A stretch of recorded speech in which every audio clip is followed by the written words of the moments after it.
Good morning. Hey, what is up? Happy Tuesday. Not so happy for me. Why? Happier now that I have some coffee in me. I have to wrap this up right at the hour mark because I have a date with the dentist. Getting my the tooth that chipped out live on Hobby Evolution about 2 months ago. That's when I'm getting it. It should be hopefully a short procedure because it's just filling in the bottom. And I've shared the story what happened. This tooth right there, the front tooth, it's like 10 years old, summer of 92, 91 or 92, riding my bike with a couple friends, going to another friend's house that had a pool, and happy times. And I'm getting all cocky on my bike and doing this, with the handlebars, hit some rocks, some gravel at the intersection. State and Main, I think, is the intersection. And hit that gravel. Front tire went right out from under me, and I smacked that concrete. Oof. And busted my tooth. It could have been a lot worse. Like thinking back on it, but it hurt a lot. And fortunately, my dentist was able to come in and fixed it up, and it's lasted 30 freaking years. My current dentist is impressed with the early 90s technology that they had. So it was bound to happen. My dentist, long ago said, yeah, it's probably not going to last much longer. And here we are. So that's getting fixed this morning. So I've got to keep it at 1 hour. So I've got to be gone at 8:00, so I can hit the road and go to the dentist. George is with us. What's up, George? Ed, good morning to you. David, what's up? Good morning, Jenny. I'm not concerned either because I didn't invest thousands into slabs. That's one way to not be concerned. Victor, good morning. Boston Smoke is in the house.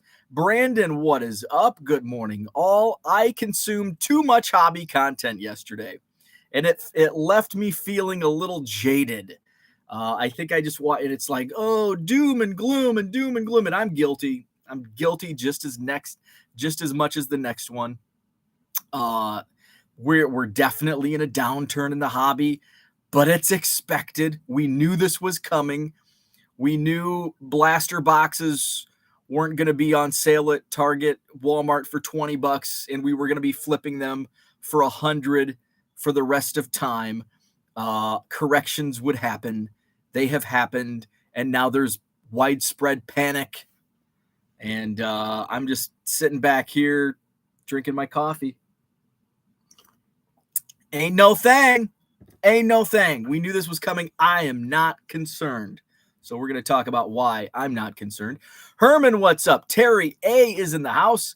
Johnny Boy Cards, good morning to you. I went to the grocery store last night, and it was one of those. My wife went out with a girlfriend, and I didn't want to go to the grocery store. And I looked in the fridge, looked in the freezer. I didn't even have a frozen pizza in the freezer. It's like, what am I going to fix me for dinner tonight? And I'm looking around. I didn't even have any stovetop stuffing. Like that's like the down and out go-to. Like, I don't have groceries. I'll just make a box of stuffing. Didn't even have a box of stuffing. So I'm like, you know what? I thought about just running down to Quick Trip, and Quick Trip has some good options. And then I'm like, you know what? We need groceries, and I should probably go to the grocery store. So I went to the grocery store, and it didn't affect me because Herman didn't go on live last night. Herman was having some of my computer issues, and I thought, okay, if because it was like 6:30 when I decided to go to the grocery store, and I'm like, okay, it's a 5-minute drive. I'll get there at 6:35, 15 minutes, boom, 6:50. As long as I'm in line at 6:50, I'm out the door, and I may be a couple minutes late to watching Herman at 7, but I'll be okay. So it's 6:47, and I'm in the snack aisle, and I look, I'm like, ooh, crap, I need to, because I still got to get over to the dairy section because we're out of cream cheese. So go get the cream cheese. We have so I get the cream cheese, and I go get in line. Well, I attempt to get in line, and so there's cash registers up front, and then there's like just a little spot where you can like walk through, and then there's like the aisles. And so I'm like, oh crap, there's people in the aisle lined up. So I look, ooh, that's way down there. Okay, go to the next. There's only 2 registers open.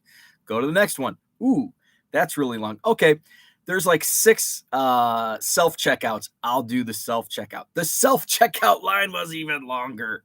It went like all the way back to the meat department, the back of the store. Holy crap. So go down to the frozen aisle.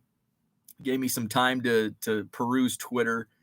And 6:49 is when I got into line, and it took 20 minutes for me to get through line, get checked out, put my groceries in the car. 20 minutes from stepping into line to putting my groceries in the car. So I went with what did I have for dinner last night? By the way, prices on food is crazy. I didn't, and I know things are going up, and I usually get groceries. It's not like this is the first time I've gotten groceries in 2 years. I go regularly. I just really don't pay attention. But when I checked out and the price was $95, and it's like, I got some cream cheese, Doritos. We eat healthy around here. What else did I get? A bag of lettuce. So, hey, there's some greens, bananas. Okay. So we're equaling it out. A frozen pizza. Okay. Let's see. What else did I get? I got some vitamin water.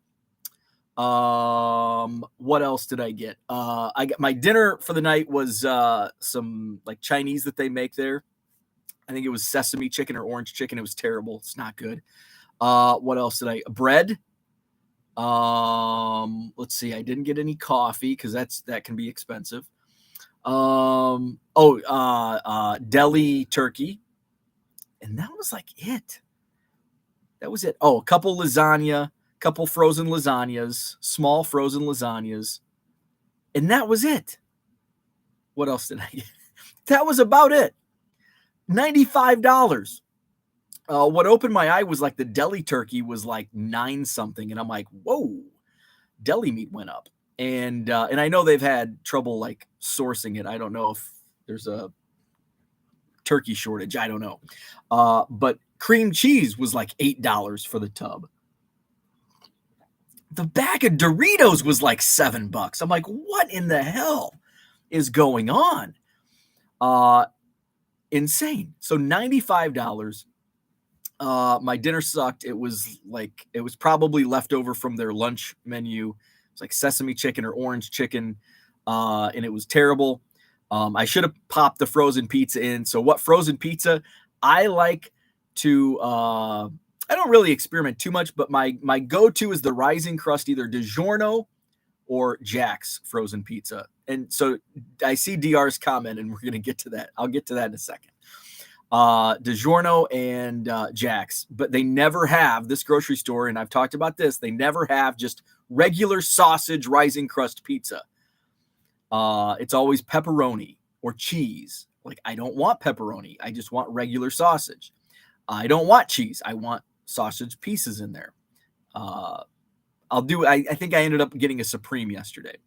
Dan, I see your Twitter. I see your text there. You need an Aldi by you. Guess what? The Aldi's about the same distance. The Aldi's might even be closer than the grocery store I go to. I don't like Aldi because I don't like bagging my.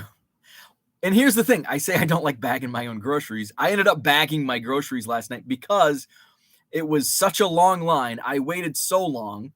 I bagged my own groceries for 2 reasons. A, I wanted to get the hell out of there because I'd been there for 18 minutes. And B, there's still a long line, and the poor cashier doesn't have a bagger. So gives him time to check out the next person. So I don't like going to Aldi because I don't like bagging my own groceries.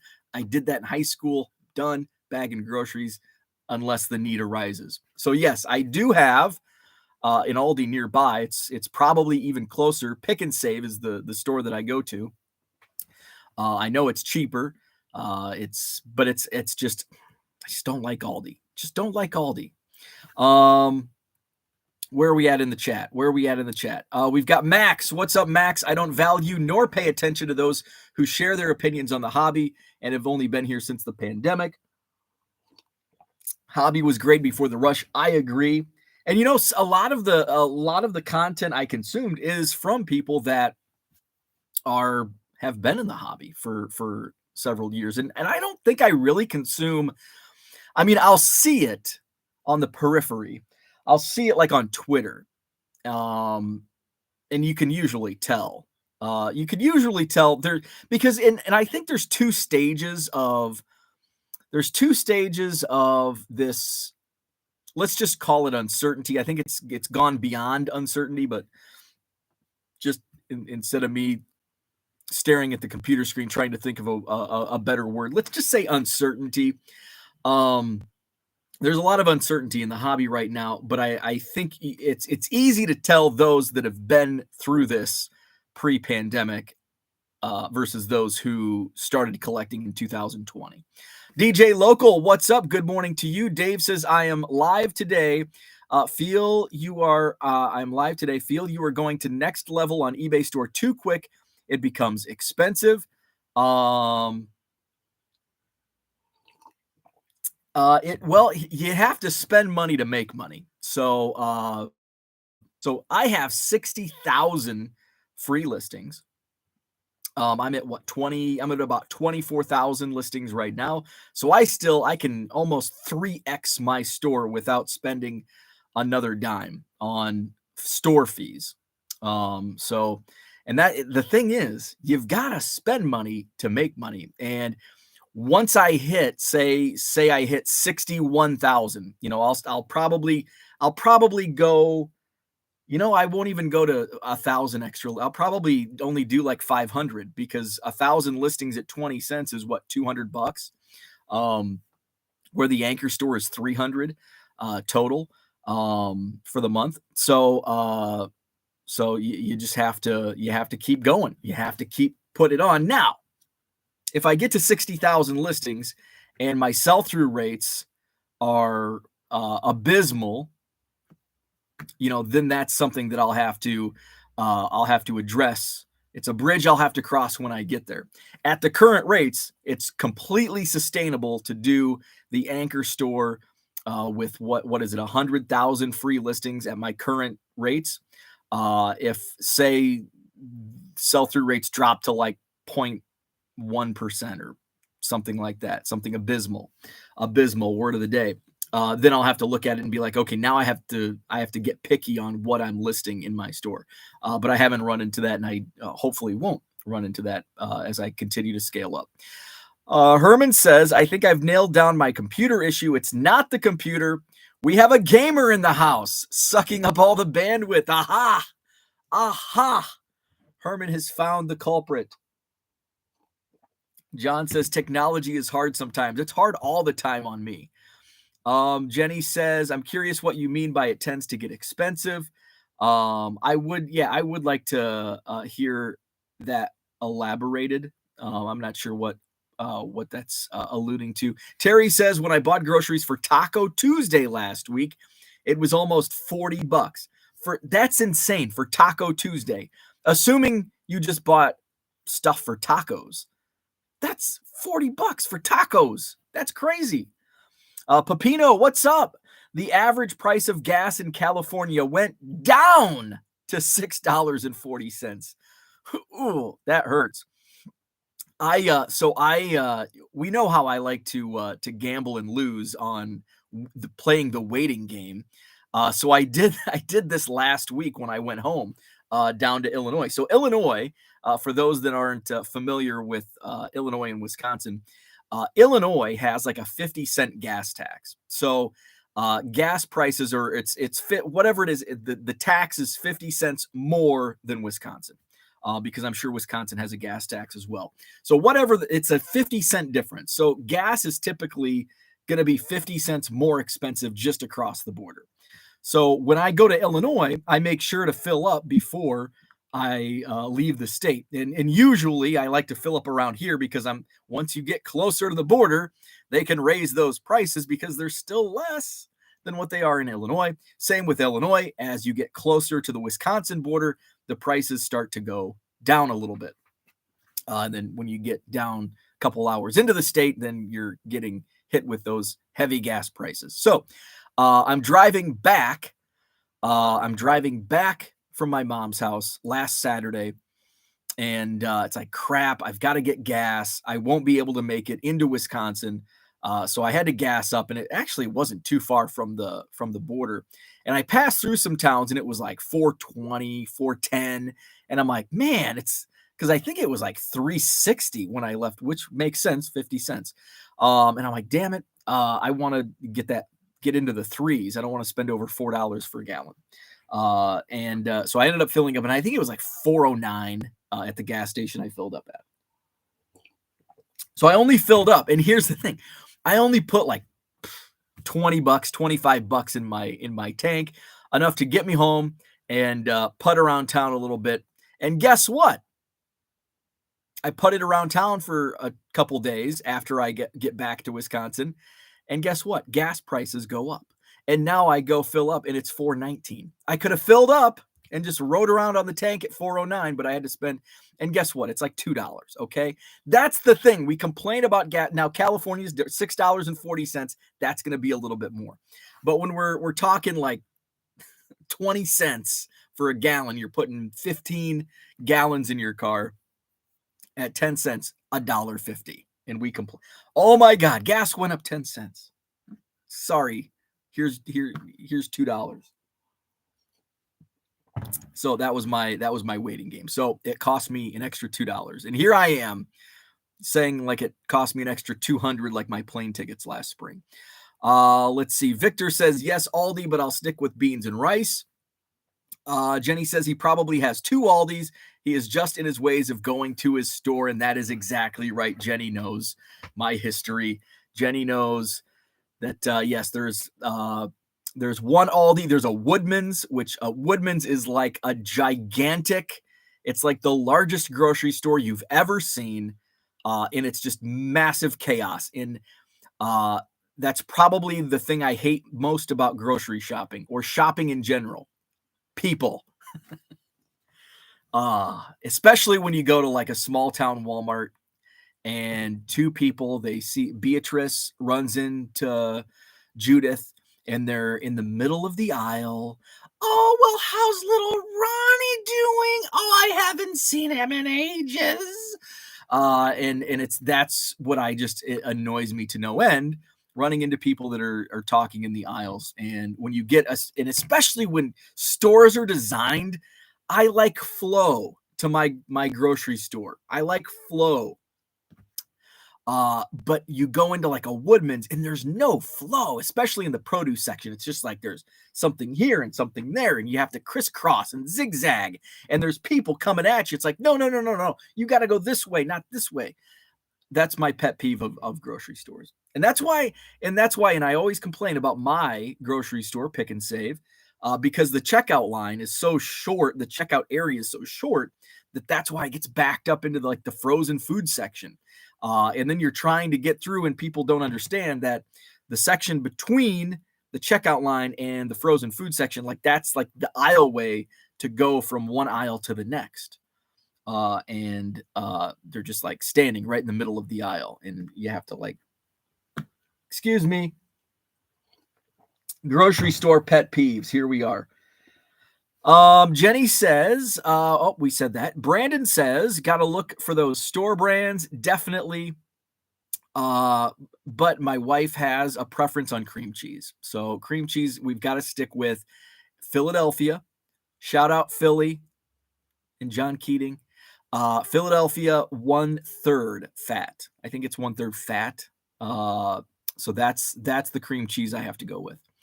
Deli turkey, the deli meat's tough because there's not like a store brand. I think there is a store brand, but it's not much of a difference. Let's see. Where are we at? DJ Local, amen on the sausage. Definitely. Says the guy who is known as the IGA bagger in the hobby. What's up, Dan? Dan. What's up, Fall Creek Collectibles? And see, that's why I'm comfortable bagging my own groceries, because I'm a pro. I'm 20 years retired, but I know how to bag those groceries. And I still, to this day, I will, like last night, the guy who the cashier, like I was just bagging my groceries. I would have been totally cool. It would have been more convenient for me if I would have just bagged them all myself, because he was like, there was like one bottle of vitamin water like left over. And he's like, do you want this in a bag? Well, you gave me like 17 bags. Yeah, I want it. I don't want to carry 17 bags and a bottle of vitamin water. So it's like it's something that I will pick apart bagging. And he double bagged my deli meat, which it's like you're supposed to double bag, but deli meat's okay. You don't have to double bag deli meat. You want to double bag like hamburger and steak and like the red meats, like the raw red meats. So little quirks that I pick up. It's like, I prefer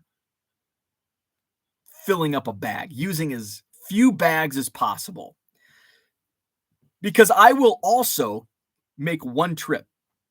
I'm a one trip pony, one trip into the house. And so I will load my arm, my left arm. My left arm is way stronger than my right arm because I load up 17 bags of groceries on my left arm.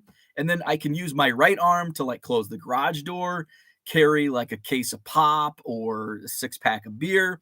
So my right arm, that's the arm that I use and the hand that I use to be functional. And then my left arm is just completely bogged down with 17 bags of groceries because I'm not making an extra trip. I'm not making 2 trips for groceries. But the Costco trips is annoying because you're getting like salt and 77 pack of Coca-Cola and all those big items. And you have to make 17 trips because everything's so huge at Costco. Good morning, Zach and Porter. Something Sports Cards, what is up? Good morning to you. Jenny's got an unpopular take. People that say the hobby was great pre-COVID are missing a lot. Do you know how many base cards are out there now because of the rush? Base is worthless to those in the rush. Okay, I've got to read that again. People that say the hobby was great pre-COVID are missing a lot. I think the hobby was great pre-COVID. Is that what you meant? Do you know how many base cards out there are out there now because of the rush? Base is worthless to those in the rush. But to the collectors, it's so easy to get your hands on now. I think the hobby was great pre-COVID. I think the hobby was great in the middle of COVID, and I think the hobby's great now. I don't see any difference in the hobby for me. And I think everybody's different, right? Because if you invested thousands of dollars in slabs, like somebody mentioned early in the chat, in April of 2021, you may have you may look at the hobby as, this sucks. I spent $5,000 on these cards and now they're worth 500. So I get it. Pepino Man says, I lost a lot of respect for a content creator yesterday who doesn't like slab companies dropping their prices. It's against collectors sending in personal cards. So I think I know the video you're talking about. I'm kind of in the middle on that.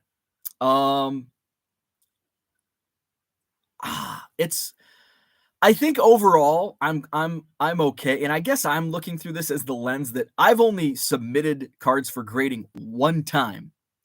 And now that SGC is down to, what is it, like 18 or 19 bucks for SGC, or maybe even 16, I'll probably submit more. So I guess I like that it's dropping in price, because I don't I don't flip slabs. Like that's not my lane. I don't do graded cards. Do I have them in my personal collection? Yes. And the 5 cards that I submitted, which video coming eventually, I did that just for my own collection. I didn't even care about the grade. I just want them in a slab because they're tobacco cards. Um, and SGC tobacco cards look awesome in SGC cases. So, I think, yeah, I think I am pro dropping prices because I don't care about the value. When I submit cards for grading, I'm not submitting them for resale value. I'm not submitting them for, the only thing I'm submitting them for is because I like the way they look, and basically for authenticity purposes. Like if it's in a SGC slab, if this tobacco card, it's so the more SGC drops their prices, the more I will submit.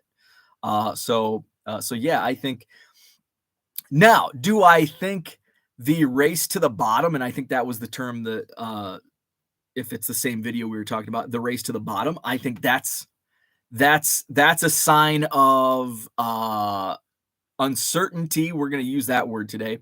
It's definitely a sign of uncertainty and instability within the hobby. When you're gas warring the prices on various items, that is not good. Economically speaking, for whatever's being dropped in prices, like the slabs, PSA and SGC. I only caught bits and pieces of the SGC video by Peter Steinberg.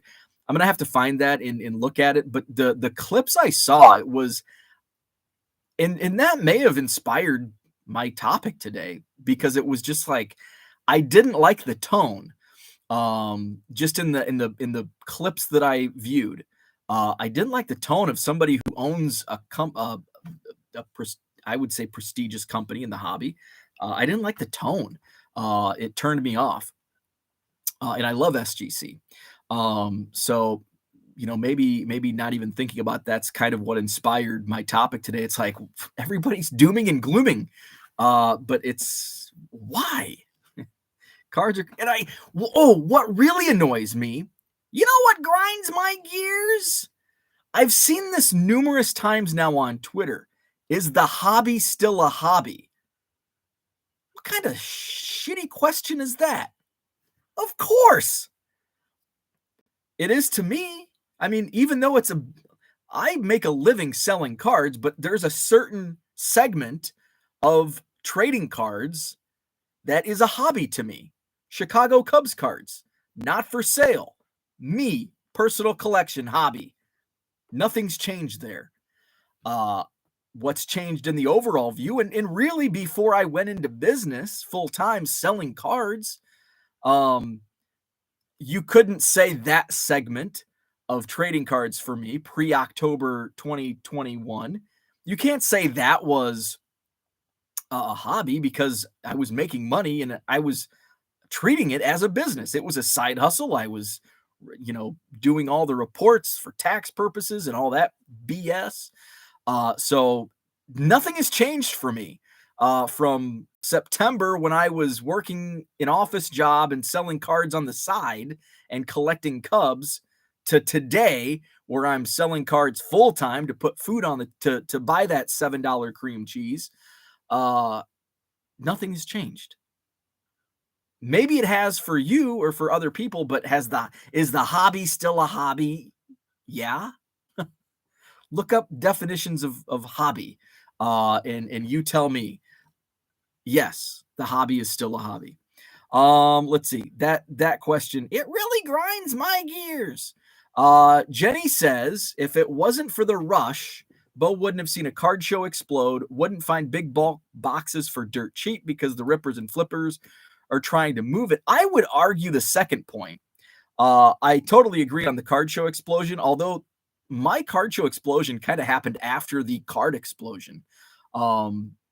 My card show really didn't peak until the kind of like after the peak of the hobby, kind of on the downturn. But the second point, I will argue, because I'm finding better bulk boxes now during COVID. So I mean, maybe now I'm finding those deals because of COVID, but I was getting better deals before COVID. I was buying collections. Now it was hard to find collections. It's still fairly difficult to find collections in bulk now.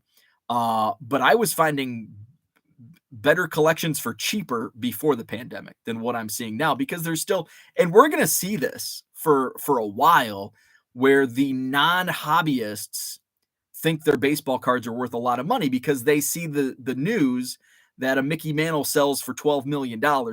And now all of a sudden they think, and that's their only, like, they don't have a gauge. Non-collectors don't have that gauge. So up until like 5-10 years ago, I would have people, oh, you collect cards? I've got like 17 boxes. That's the word. That's the number of the day, 17. I've got 17 unopened complete sets. And that's how they would tell me this. Like, they have a gold mine. 1989 tops. Never been opened. You need to get a bank vault. And it took almost 30 years for people to find, non-collectors to be like, I've got 17 sets from 1989. I know they're not worth a crap. It took like 30 years for people to realize cards from that era aren't worth much. But in that era, what they remember as a kid, cards were crazy in the early 90s, late 80s, early 90s. So they have that memory with them, and they don't have anything to compare it to over the past 30 years because they put them in their closet, went and did their thing, and now they see Mickey Mantle sold for $12 million and they think they have $1 million in their closet. So I think we're going to see that again. We were just getting over that, where people are like, hey, my junk's not. And then during COVID, that junk was worth something again. That 1989 tops, and most of it was wax boxes, not the sets, but an unopened wax box went from people passing it by at a card show for $5 to being sold for 50.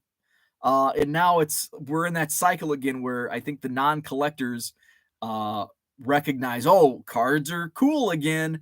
They're hot sellers. I've got a gold mine, and it's going to take a while to let them down gently. Let's see. DR says, how surprised are your family and friends outside of the hobby that you're approaching one whole year doing this full time? I don't know if it's time-wise. I don't think it's really been a topic, but what I am surprised by is how many people were like super supportive and happy about doing this full time. My expectation, it's kind of one of those memes where it's like, this is what my mom thinks I do. This is what my friends think I do. This is what I think I do. So I kind of had this feeling going into selling cards full time. It's like, I had a hard enough time telling people what I did at my last job. It's like, this is why I hate titles. And I think and I saw this, I don't know if it was on Facebook or Twitter, about titles. Like, when you're younger, titles mean a lot. It's like when you're 21, your first job, I'm the whatever title it is. And then by the time you're 40, it's like, I'm in sales. You have a fancy title, I'm in sales. So I was a business development specialist for a third-party logistics company, specializing in full truckload transportation. It's like, what the F is that? I worked in sales. So my expectation going in, when I told people I sell baseball cards, what do you do for a living? I sell baseball cards. And and my thought going in were that non-collectors and friends and family would be like, you sell baseball cards? But it was the exact opposite. Like, everybody it kind of like when I worked in radio, and I think maybe it's just self-deprecating. When I worked in radio, it's like I made like my first radio job, I made like $17,000 working in radio and eating tuna out of a can for lunch every day because I was so poor. And it's like, Yeah, I work in radio. And oh my God, that's the coolest job ever. And it's like, yeah, but I eat tuna out of a can every day and I can't afford I lose vacation time because I can't afford to go anywhere. And now it's like I'm selling baseball cards and cool, because it's way cooler than I'm a business development specialist for a third party logistics company, specializing in full truckload transportation. What do you do? I'm in sales. Oh, hey, what do you do over there? You sell baseball cards? Cool. So I think that's what I was surprised by the most. I thought it would get like and really, I only had a couple people say you can actually make a living doing that. Like maybe two people max, out of all the people that I talked with. That it's like, yeah, I sell baseball cards. Let's see. Jenny says, I've met a lot of great collectors because of the pandemic boom rush. Those guys would have never come into the hobby again if it wasn't for the boom. I agree. Zach and Porter, perfect example. Pepino Man says the hobby was better pre-COVID for sure.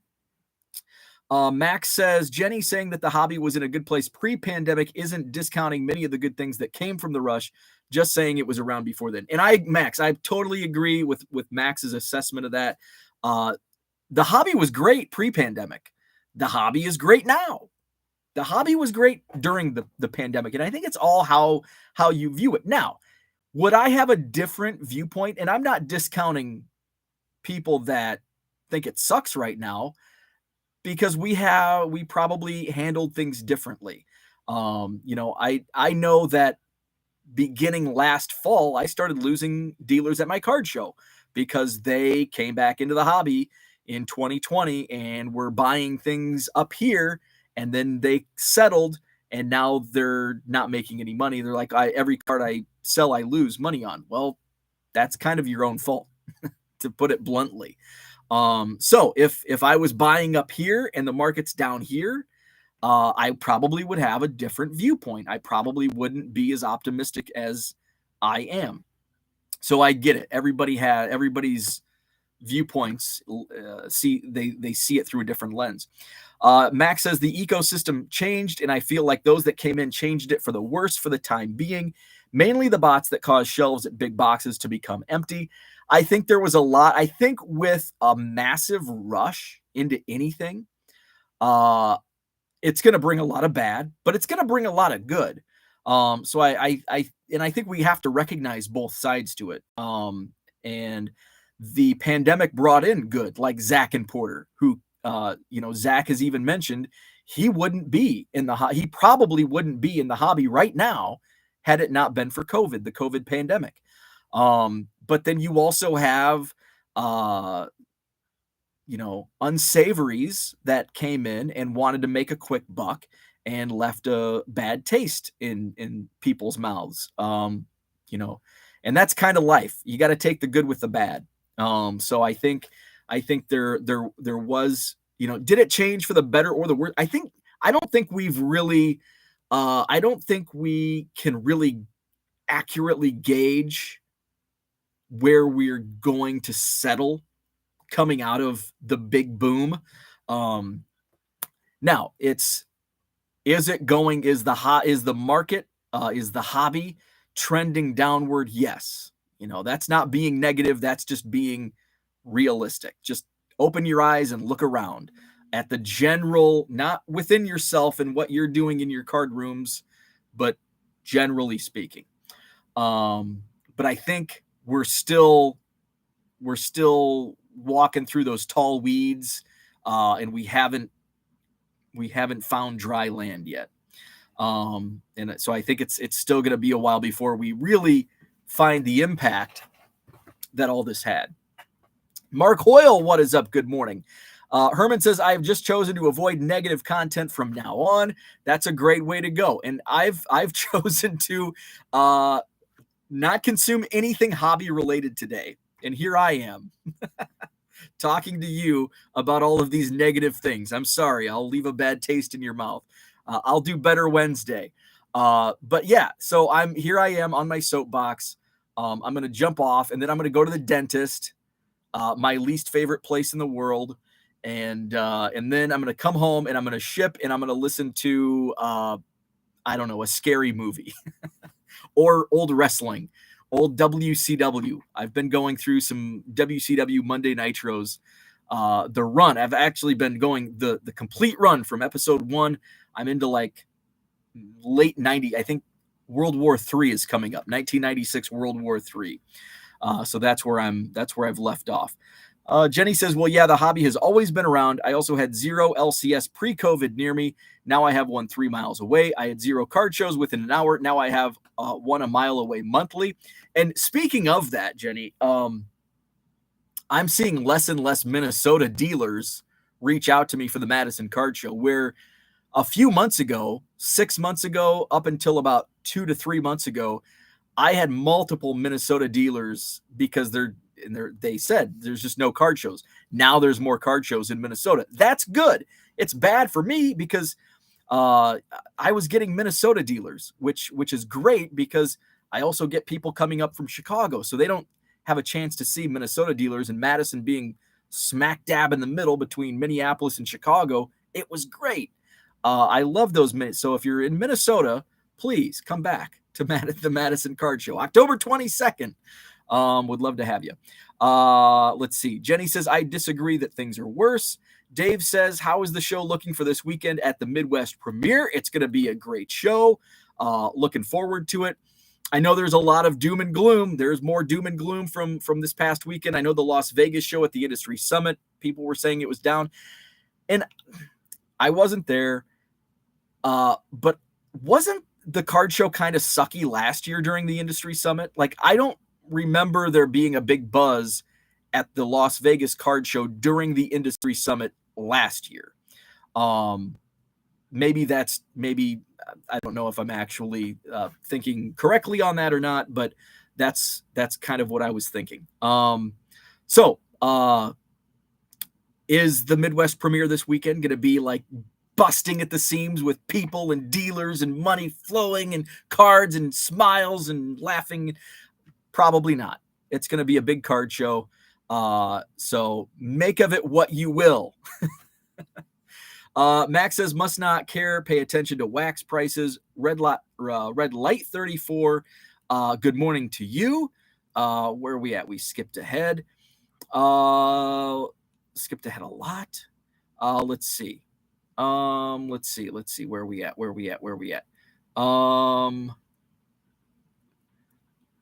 Let's see. So basically, I'm just going to go off the chat today because I think it's pretty much bringing up all of the points that I wanted to bring up as we discuss here. Jenny's always been happy with collecting what I can afford. I've watched COVID increase prices on everything, not just cardboard, shelves empty everywhere. Not a baseball card thing. It is a life thing in this time. Like Bo said, Doritos are $7. This is a life thing that things have increased. And that's true. Like, you know, it's when Doritos cost $7 for a bag, that hits people's pocketbooks. That hits card budgets. So is it a surprise that card prices came down from the highs from a year ago? It's not surprising at all. But then when you compound it with the state of the economy, and when gas prices and milk prices and Doritos prices, I think Doritos, let's call it the Doritos index, with apologies to the Big Mac index, because the Doritos index is going to be a little closer. You know, we all need gas. And yeah, gas is, but that's kind of a separate line item on your budget. Doritos is kind of a frivolous grocery store expense. We don't need that bag of Doritos. But if we choose to pay $7 for a bag of Doritos, that's probably coming out of something like a card budget, or, you know, that's probably hopefully a separate line item in the budget as well. But it's closer to a blaster box of cards than it is a tank of gas, or a gallon of milk. Let's see. Jenny says, and please know I'm not at all being an a-hole or anything. I am far from that. Just conversating. We know, Jenny. I know. Let's see. And you know, here's the thing about blaster prices. I have no problems with a 27, those Donruss Elite blasters that I opened last night. You can check out the video. Most of the cards, I put up about half of them in my eBay store last night. Sold a few. 27, what was it? 27.48. That's probably what they should be. They probably should have been 27.48 a few years ago. Blaster prices have been $20 a box for like 15 years. I think like 2000. I looked into like Tops, some of Tops pricing, and I think it goes back to like 2007, 2008. And they doubled the price back then from like 10 to $20, I think. So I'm like totally cool. Now, when you combine the fact that some of these boxes have gone up to $35 when they were $20 before, and the market is falling, and you can't flip these on Facebook Marketplace or eBay or wherever for double the price, it leaves bad taste in your mouth. So, I get a business trying to strike while the iron is hot, but I think it was too little, too late. I think Tops especially, and I've said this before. I said this before they raised prices. I said this 2 years ago. Blaster prices should be at least $25, if not $30, for most products, namely Tops, Flagship, Bowman, and some of the other products. So that was my thoughts. Let's see. Max says, I've always been happy opening packs and buying cases of product annually. When that was taken away because of pricing pressure from people who were here just for the money, that's where I went sour. Pepino Man says, pre-COVID, you can buy cards almost anywhere, anytime. Now you can't. How is that better? I would counter. You can, there was a time where it was hard to find cards on shelves at Walmart and Target. Now you can. Like, I went, and I know I know my experience is going to be different from your experience and from the next person's experience and that person's experience. But more and more, I'm seeing fully stocked shelves at Target and Walmart. Like Jenny said, there's a card shop opening up there's card shops popping up here and there. There's card shows. Now we're kind of at an overflow of card shows where it's tipped the scales to too many from not enough to too many. eBay, online. There's cards that you can buy cards anywhere. So I would disagree with that. You can buy, I don't know what particular cards you're looking for and can't find, but for the most part, there's cards everywhere. Max says, having an LCS on every corner didn't work in the 90s. Why is it going to now? I agree with that. There's a lot of card shops that have opened up in the last 2 years that if they have not closed already, they will be closing soon. It's just there's not going to be a demand for many of the card shops that opened up. And also, when it comes down to it, it takes a good business person to successfully run a hobby shop. So I think Max, you're onto something there where we may see, like it was in the 90s. We saw there was demand in 1990 and 1991 for new card shops. And then by 1992, we started getting a little, and then by 93, and then 94, 95, 96, now it's like there's no card shops again. And then boom, they start popping up again here recently. Johnny Boy Card says, anyone have a good price on top loaders? What I found, best price, Columbia Hobby. Check it out. I think you can get them for like 7 cents, and they might even be on sale. Let's check it out. Let's Columbia Hobby. They have great prices. And I talked about this, I think yesterday or maybe last night during the break. Their penny sleeve prices at Columbia Hobby are about the same as what I pay wholesale at BCW. So, and that's Columbia Hobby's retail pricing. So Columbia Hobby, they've got a 7% off code. Spend $200 and you get free shipping. Let's see, they probably have them on the main page. So looks like 8 cents. Well, and you get that 7% off. So what's that going to get you? So it's $80.99. You will have to pay shipping if you only buy one case. I don't know what that shipping price is, but you save 7%, $567, $80.99 minus 5. We'll just do $575, $75.24 divided by 1,000. So 7.5 cents. So if you buy a case at Cardboard Gold, standard top loaders, 7.5 cents. That's a really, really good price. Let's see. Max says there was a great show in Madison that folded due to some personal reasons pre-COVID. Bo took an underlying need and blew it up, which I am eternally grateful for because it's a huge pain to organize. Thank you, Max. Let's see. Zach and Porter, have a great day. Thank you for jumping on. Pepino Man collects base cards. I can't stand money-hungry people calling them worthless. I love it when they call them worthless because that means I can get them cheaper, and then I can sell them. So I love base cards because I can sell a 1990 Topps Ozzie Smith out of my eBay store, and people are like, "Oh yeah, you can just have that." There's a box of them. Buy this and you get this free box, and it's like, man, I can make, and I am making money because it's how I make a living. So, Mark says, for me, I'm having just as much fun in the hobby as I've ever had. I completely agree with Mark. No change for me, zero change. And now in the last, it's been, I'm 4 days away from being in this for 1 year, selling cards full time. But also I'm still a collector. I still have a hobby, and that's collecting Cubs baseball cards. And nothing's changed. Maybe I'm having more fun now than I was a year ago because now I've kind of got my bearings. And I'm having a good time. Let's see. Jenny says, Justin, FYI, I'm not calling them worthless. I collect base, and that's why I love that people think they're, and that's my thought exactly as well. I'm on the same page there. I like it when people call them worthless because that means I can buy them for cheaper. And I can get those Cubs cards at discounted prices. TD Sports Cards, what is up? It's good the prices are coming down. The economy tells it to. Pepino says, no worries. I'm just in conversation too. Good to learn others' perspectives. Completely agree. Card Hobbyist, what is up? Good morning. Max says, people that understand the hobby have a business stake in it and are decently versed. Economics have all expressed the same sentiment on wax prices. They need to come down. Always been a hobby. Only thing that changed was now you might have to buy another card along with PC card to flip and make a little on the side to buy the next one. Reselling can be a hobby too. I agree. And that's, for a time, it's like I was reselling to just fund my own hobby.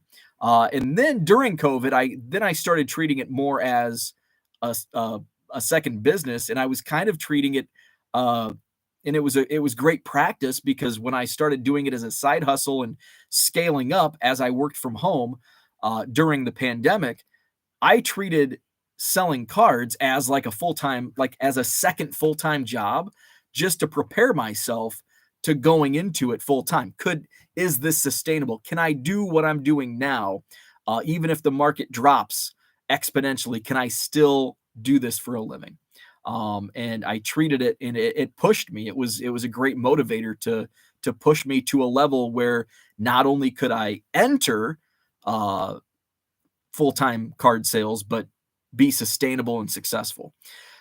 Jenny says, my view on prices is the world wanted all these $19 per hour wages for teens working at Mickey D's, and they got it. Now we're all paying for it everywhere, from your Doritos to your cardboard. That's another part of it. Let's see. And it's like in a lot of the places, I have a friend who couldn't find help, basically a receptionist level job for $25 an hour, $25 an hour for like minimal work. And companies that are paying $10 an hour, $12. Whoa, nobody wants to work. Well, when they can find a job for $25 an hour, they don't want to work that job for $12 an hour. So yeah, it's kind of the situation we're in. George says, I'm enjoying collecting because it made me slow down, makes me appreciate what I do, add to the collection more.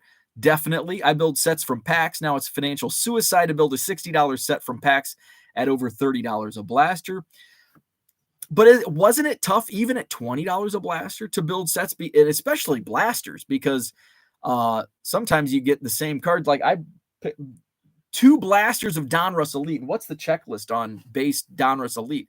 I bought 2 blasters, and I think I 48 cards in 2 blasters, and I think I got 4 or 5 dupes in those blasters.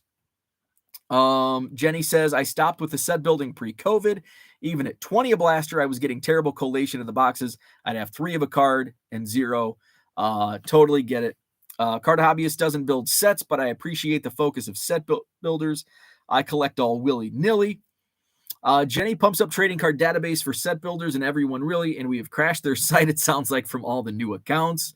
And they're probably, and a lot of that probably has to do with whatever they're doing with sport lots, because now that, I'm sure that has a lot, like whatever mumbo jumbo, technological mumbo jumbo is going on in the back end of sport lots and trading card database. Because I think those problems, and I don't really go on trading card database that often. Jenny does a lot. I know Cooter does, Zach and Porter. But it seems like those problems began arising with the sport lots merger or whatever, when they were combining things. So I'm sure it's something on the back end with those two entities. Card Hobbyist says a job title is not a personality. My brother is a doctor, but you wouldn't guess that in casual with him. And that's what the last company I worked for, our corporate marketing director and our CFO, they had personalities that matched each other's job titles. The CFO, you would think, oh, this guy is the most personable guy ever. He's the marketing guy. And the lady that was the marketing director was pretty stone-faced. And you're like, oh, she's definitely a CFO. She is not in marketing. And it was vice versa. Let's see. Max says cards are cool now. Used to feel very taboo before the rush, and I didn't talk about it much. And that is kind of, and I think a lot of that has to do with the $12 million Mickey Mantle sales. And, you know, it's in the news. So people see, oh, there's big dollars attached. Oh, you're a card collector. And I was taking my grass clippings and, oh, those are baseball cards? You have a $12 million Mickey Mantle in there? Let's see. Pepino says, I don't buy online, mainly only buy in person. So a lot of my hobby frustration, self-inflicted, because I collect like it's still the 80s. John says the hobby is drunk. Abraham, good morning. The bad outweighs the good on a level. The greed is apparent in most corners of the hobby. The positives will be whatever technology survives. There's a lot of crappy, redundant tech, but innovations will survive. I agree. There's a fly-by-night new tech advancement in the hobby almost every day. And it does get redundant, and the strong will survive. If it's good tech and it works, it'll be successful. And if it's run correctly. Jason, what's up? Good morning to you. I don't normally tune in live, but thought I would for a while this morning. Thanks for jumping on. Dan sold my first card on TCDB. User asked me if an NPB foreign player I had was for sale trade. Very nice. John says if we avoid the negatives without shining a light on them, they will continue to perpetuate. I agree. Herman says I came back in 2 years prior to the pandemic, but will say that getting to know some great people through Twitter and YouTube have helped me stay active. Definitely. I think that's what's helped me the most is all the people in the hobby and in this show and what a great community we have. And it's been a lot of fun. Dan's got a gastroscopy. Am I saying that? A gastroscopy? That sounds less fun than my dentist appointment that I have to run for here in a minute.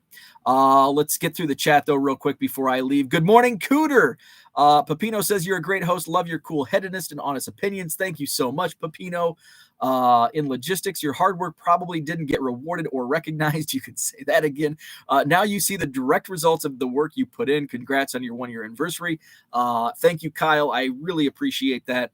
I could go into the logistics world and yeah, you about nailed it. It's a very tough industry.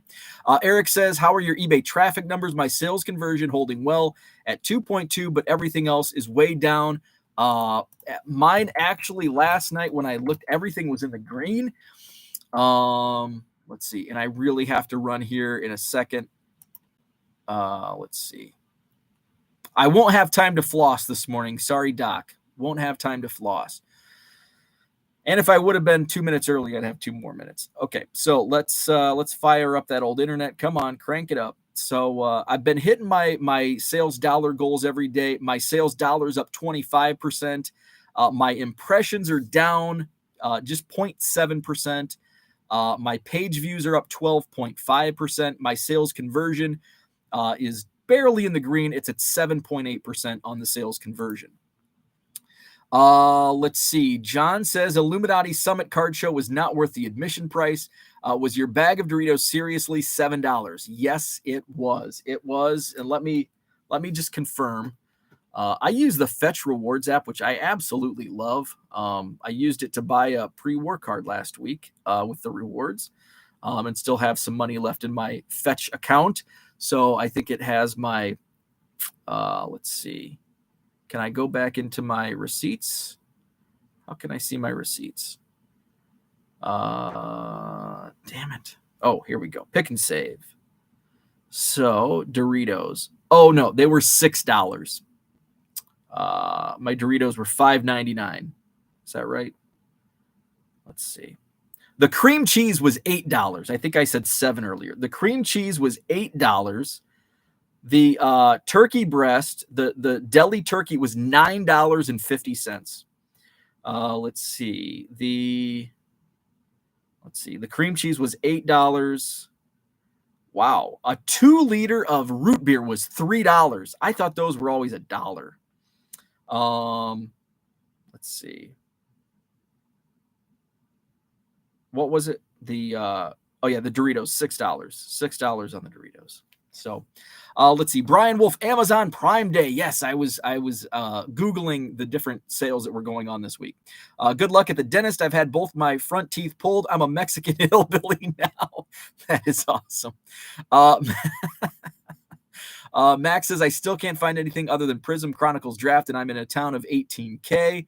Let's see. Card Hobbyist, no different when the price of gold spiked a few years back. There was a We Buy Gold sign on every corner, right?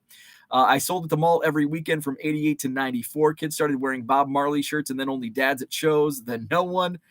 Let's see. What's up, baseball card curmudgeon? Colin Murray, what is up? Let's see. How many cards are you selling per day to quit your job? I'm moving about 100 cards per day right now. I was only at about 40 to 50 when I quit my job. Let's see. Cooter says collectors are continuing to collect. The doom and gloom is largely coming from folks who jumped in thinking they could get rich. Now the opportunities are dying up as demand slows. Paul Carl Cards, what is up? Max says, man, they're like $4 something up here and they're always on sale. Mark's hobby is just fine. Keep looking for a new Grove or Fox. So with that, I bid you adieu. I have to go to the dentist. Wish me luck. Hit the like button if you haven't already. Thanks for watching. We had over 50 watchers, I think, most of the show. Thank you so much. We had a wonderful chat. Have a great Tuesday. We'll do it again tomorrow morning, 7 a.m. for Hobby Evolution.